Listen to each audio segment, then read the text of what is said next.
When the cameras stopped rolling and the broadcast faded to black, the absolute chaos between Roman Reigns and Bron Breakker was far from over. While you were watching the official broadcast, a series of power plays and brutal calculations were unfolding that WWE didn't fully show you. The go-home episode of Raw before SummerSlam wasn't just a final sales pitch. It was a crime scene. And like any crime scene, the most important clues aren't always the most obvious. Today, we're exposing the 5 moments you might have missed that change everything you think you know about this war. We're going to break down the subtle power grabs, the on-air moments that had deeper meanings, and the unaired footage that paints a grim picture for the tribal chief. This isn't just about what happened, it's about what it means. The battle lines have been drawn, but the real story is in the details left on the cutting room floor. So let's get into it. Our first shocking moment didn't happen in the ring, but in the calculated whispers backstage. It was a power grab so audacious that it completely redefines the group Roman Reigns is walking into war with. With Seth Rollins on the shelf, everyone assumed his faction, guided by Paul Heyman, was a ship without a captain. A dangerous collection of assets, sure, but leaderless. That assumption was proven dead wrong. On the broadcast, we saw Paul Heyman talking with Bron Breakker and Bronson Reed, raising the concern that without Rollins, the faction lacked leadership. This is classic Heyman creating a problem so he can present a solution. But the solution didn't come from him. In a move of pure arrogance, Bron Breakker stepped up and asserted himself. He didn't ask. He didn't float the idea. He looked at Heyman and Reed and declared that the group now has a leader.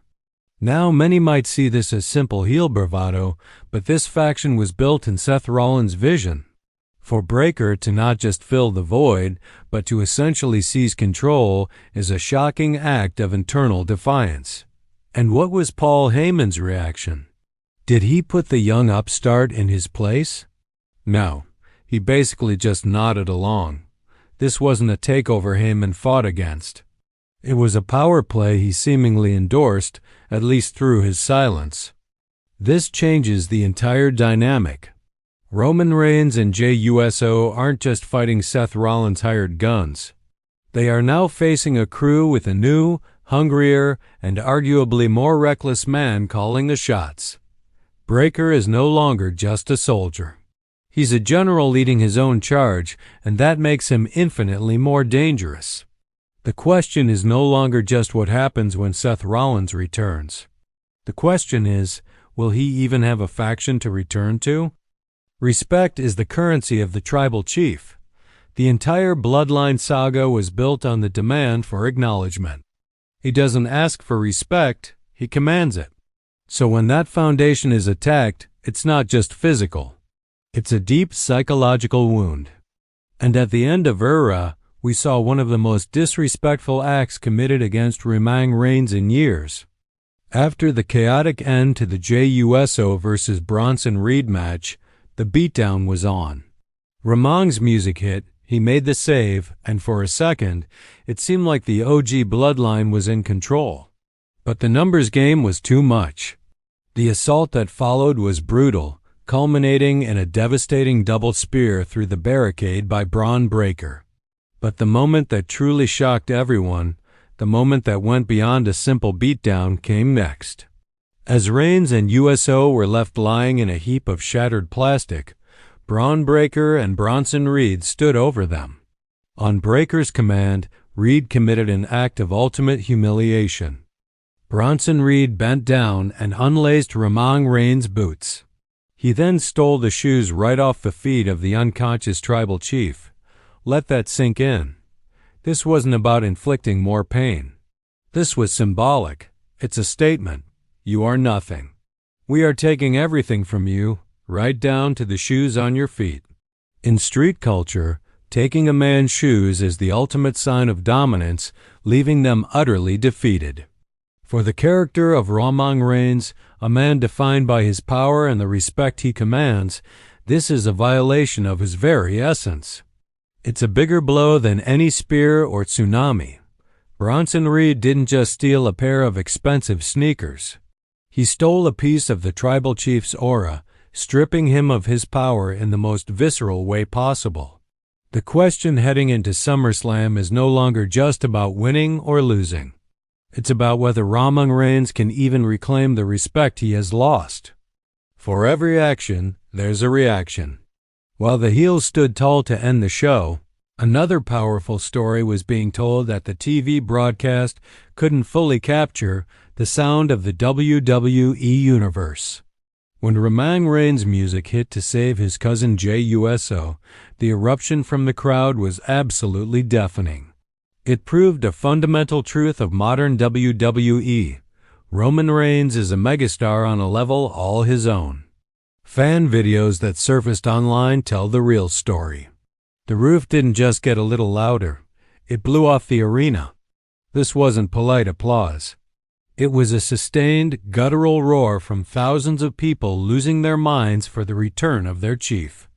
Chants of Roman Reigns filled the building, an organic and overwhelming wave of support that television sound mixing simply can't do justice to. Why is this a missed moment? Because the on-screen narrative is messy. He's a complex character teeming with a cousin he psychologically tortured for years. But the crowd's reaction cut through all of that with a simple, powerful message. They were ecstatic to see him. In that moment, he wasn't a heel or a babyface. He was the guy. He was the needle mover, the final boss returning to clean house. This reaction is critical because it shows the investment in Reigns has paid off on a monumental scale. The fans are desperate to cheer for him and see him conquer his enemies. The energy in that building was not just for a returning star. It was for a returning king. It proves that no matter how much chaos his opponents create, the arena belongs to Roman Reigns. The sheer force of the crowd's adulation is a weapon in itself, a testament to his star power that was only truly felt if you were there or sought out the raw footage. Every great attack has a mastermind. For years, that was Roman Reigns. In the new faction, it was assumed Seth Rollins was the architect. Bron Breakker, for all his power, has always been portrayed as the muscle to spear, not the one who aims it. But on this night, in a shocking twist, the roles were completely reversed. In a backstage segment before the main event, it was Bron Breakker who explicitly stated, "I have a plan." He then turned to Paul Heyman and Bronson Reed and laid out his strategy. Think about that. The supposed wrecking ball was devising the scheme. And Paul Heyman, one of the greatest strategic minds in wrestling history, simply listened. This is a massive and frankly terrifying evolution in Breakker's character. He is no longer just a physical threat. He's now a calculating one. The attack at the end of Raw was the flawless execution of that plan. Breakker interfering in the Jey Uso versus Bronson Reed match was step one. It was a deliberate move to lure Roman Reigns out. They knew Reigns would come to save his cousin. They used Roman's own family loyalty as bait for their trap. Once Reigns was out there, step two began. The overwhelming assault. Multiple spears from Breakker. Multiple tsunamis from Reed. It was a systematic dismantling. And the final step, the psychological masterstroke, was the double spear through the barricade followed by the humiliation of stealing Reigns' shoes. This wasn't just chaos. It was a choreographed demolition. Bron Breakker has evolved from being the faction's weapon to its brain, proving that his first plan as the new man in charge was a terrifying success. The final, and perhaps most crucial moment you missed is what happened after the show went off the air. The broadcast ended with a triumphant image of Bron Breakker and Bronson Reed standing tall. But what the cameras didn't show you was the painful reality of that dominance. According to fan footage that surfaced online after Raw, the tribal chief was in serious trouble. The images show a side of Roman Reigns we rarely see, vulnerability. After the brutal double spear through the barricade, Reigns was seen struggling to even get to his feet. He appeared to be in visible pain, clutching his ribs as officials and his cousin Jay rushed to his side. The unseen footage shows Ryumang visibly limping as he was helped to the back. It wasn't the confident stride of the head of the table. It was the pained shuffle of a man who had been through an absolute war. This is the detail WWE's polished production leaves out. They show the strong hero or the monstrous villain, but not always the grim aftermath, the cost of the violence. This completely changes the narrative heading into SummerSlam. It's no longer just a question of whether Reigns and USO can get revenge. The question now is whether Ryumang Reigns is even at 100%. Was this brutal beatdown enough to injure the tribal chief and give Breakker and Reed a critical advantage before the bell even rings? That image of him being helped to the back, away from the broadcast cameras, is the truest cliffhanger from Raw. The heels didn't just win the night. They may have crippled the chief before the war has even officially begun. So what do you guys think? After seeing these 5 moments, does it change your perspective on this war? Is Ryumang's unseen struggle a work, or is he genuinely heading into SummerSlam at a disadvantage? And what about Bron Breakker's power play? Drop your theories and predictions in the comments below. And if you enjoyed this breakdown, hit that like button and subscribe for more deep dives into the stories WWE doesn't always tell you. We'll be back with our full SummerSlam review right after the event. Ultimately, the go-home Raw before SummerSlam did its job perfectly. It built anticipation not just through the brawls we saw on screen, but through the subtle stories being told between the lines and after the cameras stopped rolling.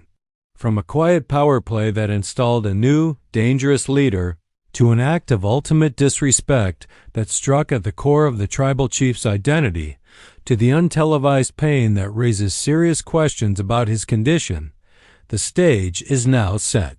The chaos on Raw wasn't just a random series of events. It was a carefully orchestrated narrative of destruction. The real question is whether it was the final chapter for Roman Reigns or just the beginning of his vengeful comeback. We'll find out at SummerSlam. Thanks for watching.